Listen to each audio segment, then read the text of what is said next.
Om Swastiastu Semeton. Ada yang bertanya di messenger saya. Ini semua pertanyaan yang saya mau sampaikan kepada Semeton. Jero, kenapa sih keluarga saya sakit-sakitan semua, Jero? Padahal saya sudah minta gelinggih sebelum tahun 2016. Adik saya dan saya, keluarga saya, terpuruk je. Punya usaha bangkrut, semua jatuh semua je. Nah, itu semua akibat pada saat ngentaglih sang penuntunnya mungkin buta matapo dewa, bangkrut emang dibuatnya. Yang pembuat Banten ngemu bebayi, bangkrut juga dibuatnya. Pemangku yang muput kesemutan nyakitin bangkian juga hancur dibuatnya. Dan di saat ngentaglih dia tidak melakukan pembersihan ngaben terlebih dulu, biar bersih dulu ngaben, memukul, dibersihkan dulu yang bawah. Setelah selesai ngaben memukul udah lengkap, baru berjalan ngentaglih. Nah, setelah ngentaglih pun, karena ini ngentaglih yaitu persatuan Jiwatman dan Paramatma, menyatukan jiwa dan Paramatma biar menjadi Atman, itu yang sangat berat. Karena setiap manusia di dalam keluarga itu harus akur semua. Harus membersihkan dulu 10 aksara sucinya dari Ekawara sampai ke Dasawara yang disebut dengan Medius dan Urungan Udayana. Semua harus dilakukan itu. Karena manusia itu bagian dari Atman. Manusia diciptakan Tuhan, Brahman, Atman, Akyam. Brahman itu memanifestasikan Atman. Atman itu memerciki setiap kehidupan di alam semesta ini. Manusia bagian dari Atman.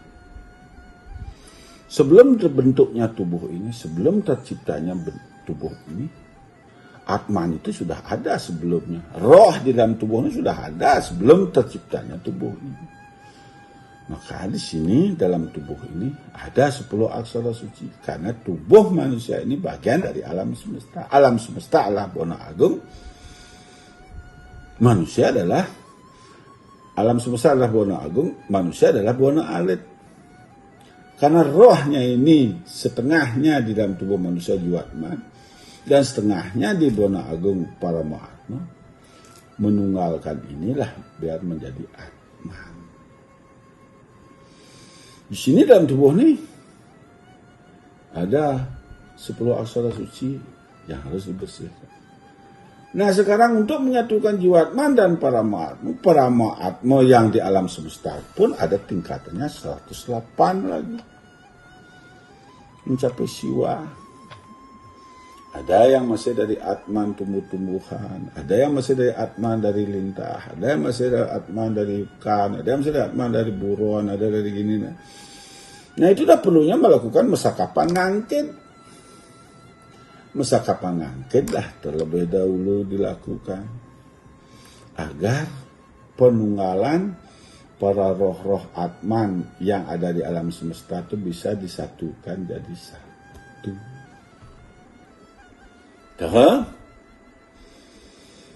Dia tidak pemberecet sana sini, ada yang dari pangkungan, ada musuh pohon kayu, ada musuh ini disatukan di satu.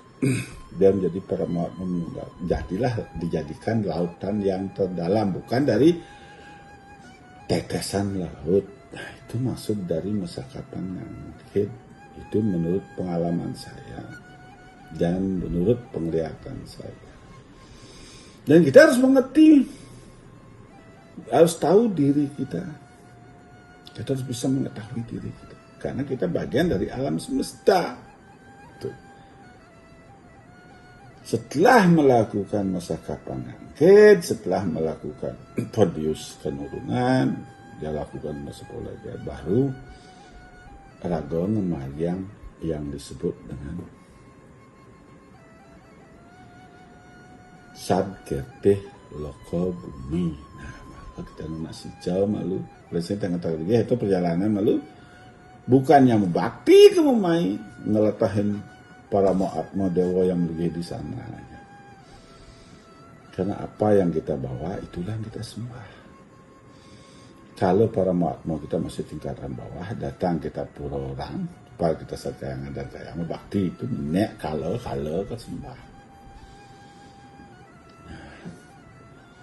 Disinilah kita harus mengerti bahwa sebelum kita melakukan yang tagliyah itu, kita harus melakukan prosesnya terlebih dahulu.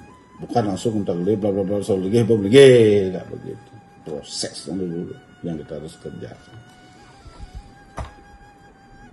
Setelah kita bisa melakukan tagliyah, misalnya ada sakit, ada apapun, ada bebayi. Kalau sudah ada bebayi kena di rumah sudah akan berbahaya. Apalagi bebayi masih mencari bekal ke rumah-rumah dukun. Semakin dikasih bekal sakit itu semakin aktif bebayinya. Manusianya kelihatan sehat tapi energinya menyerang. Kalau ibunya yang kena bebayi memikul sakit kutukan kelahiran,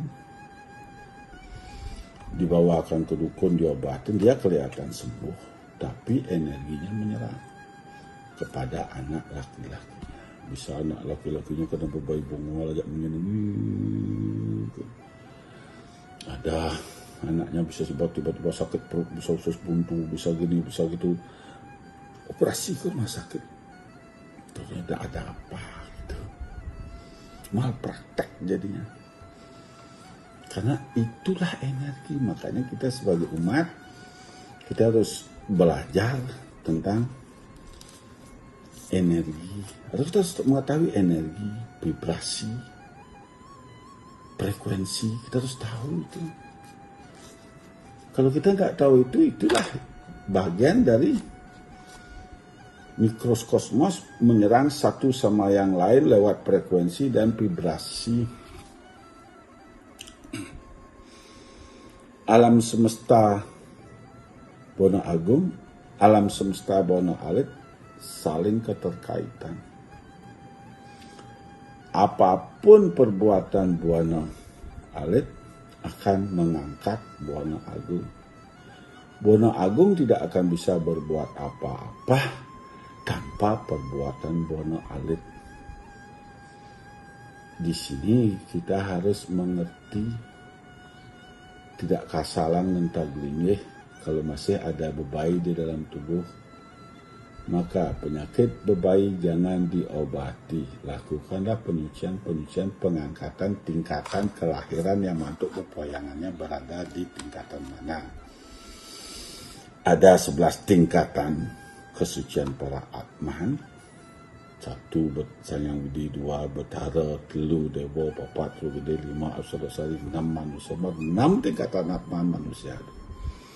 Pitu kalau kutus buta sia samar dasa teriak solas namu itu yang harus tahu tingkatan di mana para muatmonya kita, tingkat mana dewa yang mantuk upoyan diri kita, itulah disucikan, dinaikkan, baru kita melakukan tagliyah biar tidak ada unsur bebayi di dalam pelaksanaan upacaranya.